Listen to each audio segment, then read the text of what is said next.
going gaga, role models and kids, don't panic. Sometimes it's hard not to panic because sometimes it feels that there really are no role models for our kids. You know, pop stars have traditionally been role models for kids since Elvis and before. And I often see a lot of parents make the mistake of just because your kid likes to sing along with Katy Perry or Lady Gaga or Rihanna in the car, you don't take her to a concert. You don't let her watch the video. You don't even necessarily buy the album. The good news is that the 2011 Dolly Youth Monitor survey showed that the biggest influence for teenage girls, so their biggest role model, is their mum. Yay! Isn't that good? Comes back to what Joe said about the importance of us then walking our talk. Some of the other celebrities that they actually rated, the good news is people like Taylor Swift and Dakota Fanning, at least they have jobs, at least they do something, at least they're not a Kardashian or a Hilton.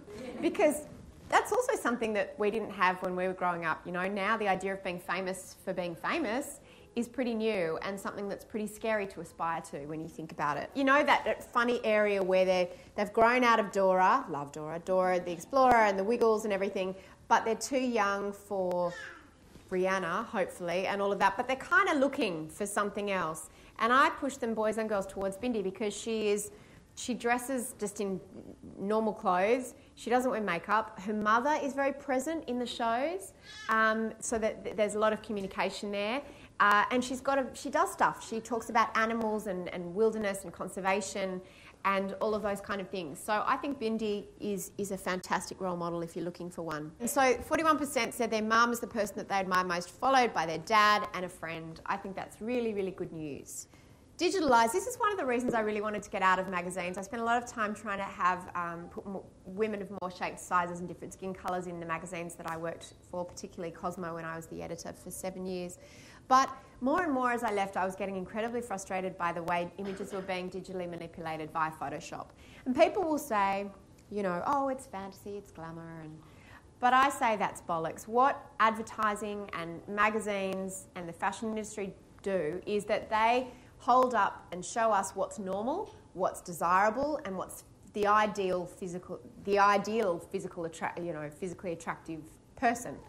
And if those people that they're holding up as ideal don't actually exist in the physical world, what are we all comparing ourselves to, whether it's consciously or subconsciously? Nowhere does the magazine have to disclose to you that what you're looking at is not a real body. Even though when you look at a real estate ad and it has a picture of a view, it will say, not actual view. Doesn't have to say, not actual body. That's what we and our kids grow up in. We grow up in this soup and we walk around in this soup of lies that are published showing us what we're meant to look like and what these people are meant to look like. So I was in chair of the National Body Image Advisory Group for a while and we looked at all the different areas and people in society that are vulnerable when it comes to body image. And girls are absolutely one, young girls, young boys as well. But the other very vulnerable group is new mothers and women who are pregnant. And that is because the image and the message that we are fed constantly by the media is that the most important thing, more important than a healthy baby, more important than mental health after you have a child, more important even than sleep, is erasing any sign that you have just given birth to a real-life human. Particularly happens around Christmas time. You'll see 101 celebrities on the covers in magazines, usually in swimsuits, talking about how they've lost all this weight. Nothing snaps back. Things don't bounce back. It's a long road, and it does not need, in fact, it must not be the top priority of a mother to be worrying about how fast and how much weight she's lost. So not only is Photoshop used to carve into people, but people are routinely stretched with Photoshop. Celebrities, fashion shots, and I'm hearing more and more from parents who are saying that their children's kindy photos and school photos are being airbrushed without their permission to remove. But it was only when one of them said, you know, I said, my child has a birthmark, where's it gone? And they said, oh no, well, we routinely clean up the images. And what is that saying to our kids? That this is how they look better. You can't child-proof the world, you have to world-proof your child.